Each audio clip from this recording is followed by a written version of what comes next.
형제가족 여러분 안녕하세요. 오늘은 2월 6일 월요일 자유보다 소중한 이웃사랑이라는 제목으로 로마서 14장 13절부터 23절까지를 묵상합니다. 13절 그런즉 우리가 다시는 서로 비판하지 말고 도리어 부딪힐 것이나 거칠 것을 형제 앞에 두지 아니하도록 주의하라. 자, 바울이 이 로마서 14장 13절을 시작하면서 우리가 다시는 서로 비판하지 말고, 다시는 서로 비판하지 말라는 것은 다시 얘기하면 서로 비판하고 있었다는 것입니다. 로마 교회 안에서 유대인의 그룹과 이방인 출신 그리스도인들 그룹 가운데 갈등이 많이 있었습니다. 왜냐하면 서로를 향해서 비판하고 다름을 인정하지 않았기 때문에. 그래서 14장 첫 번째도 우리 어제 본문에도 바울이 계속 권면하는 것은 그 하나님 앞에서 서로의 그 다름을 인정하고 받아들이고 함께 나누라고 얘기하는데, 그런 선상에서 계속 얘기하는 거예요.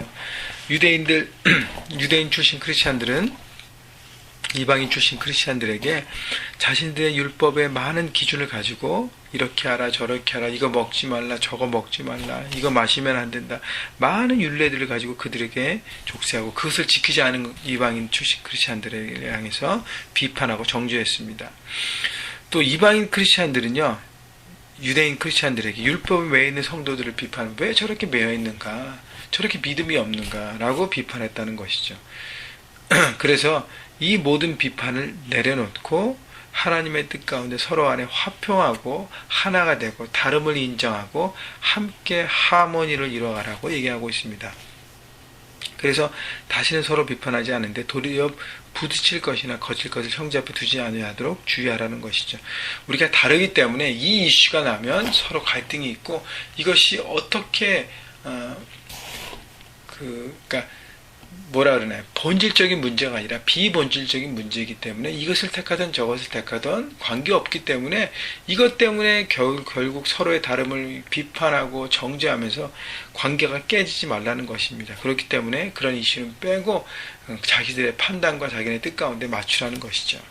본질적인 복음에 대한 거는 여러분 타협점이 없습니다. 그러나 비본질적인 방법의 문제는 서로가 자기의 하나님의 주신 그 믿음과 뜻 가운데 행하여야 하는 것이죠.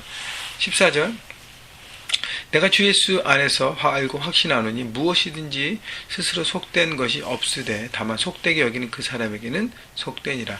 어떤 것도 하나님 만드신 그 모든 것이 다 아름답고 귀한 것입니다. 그런데 내가 더러운 마음으로, 깨끗하지 않은 마음으로 그것을 취하면 그것을 통해서 자기 이익과 자기 의와 자기 이기심만 채우고 자기 쾌락만 누린다면 그것은 잘못된 것이라고 얘기하는 것이죠.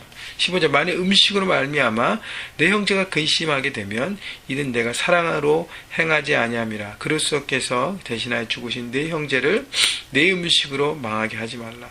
결국 음식을 먹는 기준 가운데 많은 갈등이 있었는데, 먹을 수 있는 거, 먹을 수 없는 거, 율법의 많은 규례들을 유대인들이 만들었잖아요. 근데 거기서 주께서 말씀하시는 것은, 또 바울이 권면하는 것은 자유하라는 것이에요. 내가 자유하면 모든 걸 품을 수 있다는 것이죠. 그래서 형제를 율법의 규례 가운데 묶어서 이거 안 되고 저거 안 돼서 사람을 족쇄를 채우지 말라는 것이에요.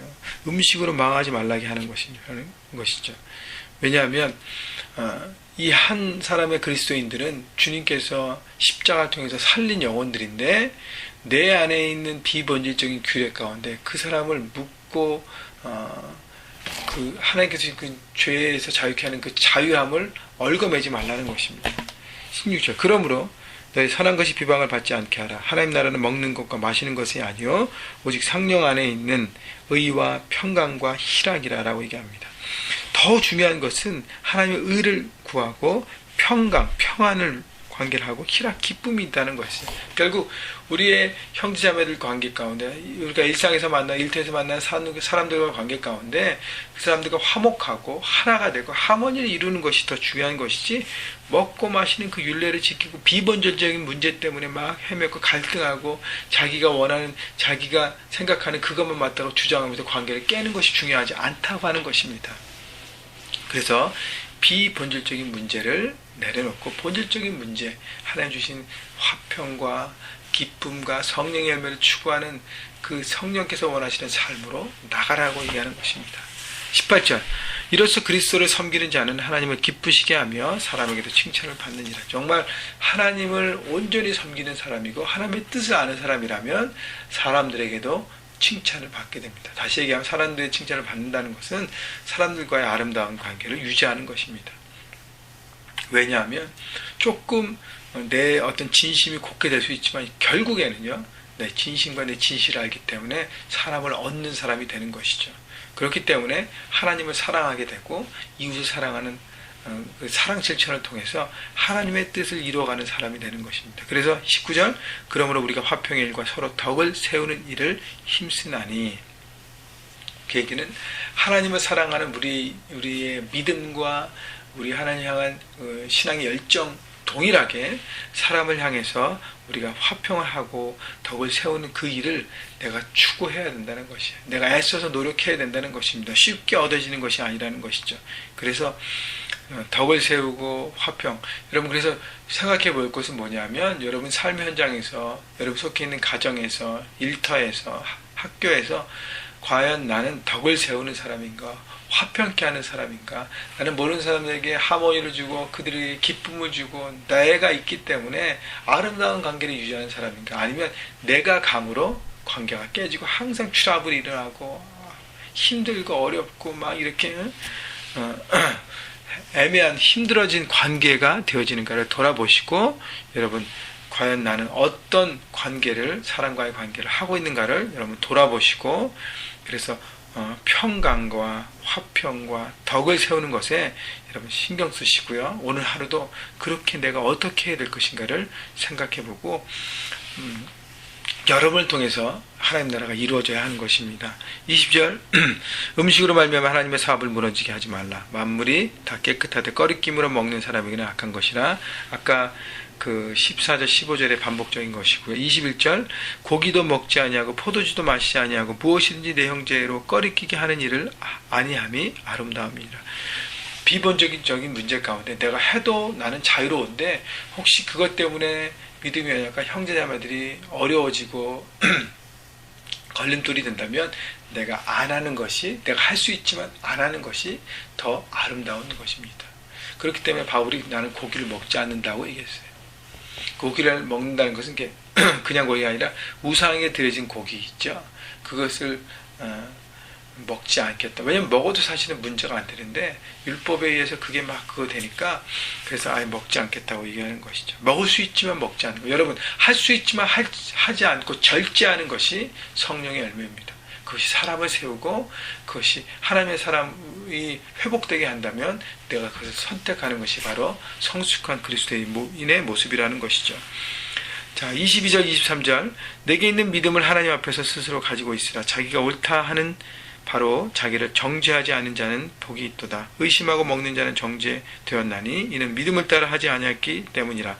믿음을 따라 하지 아니하는 것은 다 죄니라. 그래서 믿음으로 모든 것을 하고 정죄하지 말라고 하는 것입니다. 내가 옳다고 하는 걸로 정죄하지 말라. 하나님 앞에 믿음 가운데 서가라는 것입니다.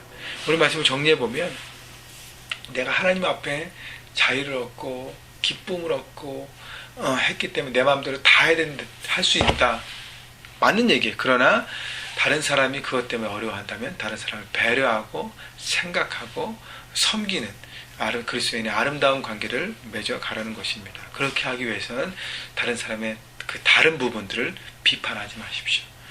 여러분, 그 다른 사람 관계 트러블로 만들려고 하지 마십시오. 아름다운 관계를 어떻게 만들어갈 것인가. 나는 가정에서, 일터에서, 또 교회 안의 형제자매들과 어떻게 하면 아름다운 관계를 화목케 하고 새롭게 할 것인가. 여러분, 예수님께서 십자가 통해서 하나님과 우리와의 관계, 죄로 단절된 관계를 화목케 하셨잖아요. 그죠? 펠로우십이 일어나게 했잖아요. 그죠? 바로 그것처럼 우리가 다른 사람의 관계에 펠로우십이 있을 수 있도록, 교제할 수 있도록 모든 관계를 아름답게 하는, 여러분, 그래서 여러분의 삶 현장에서 관계를 통해서 하나님 나라를 이루어가고 잃어버린 영혼이 돌아오게 하고 믿음이 연약한 사람들을 세워지게 하는 여러분 도구로 쓰여지시기를 주님의 이름으로 축원합니다.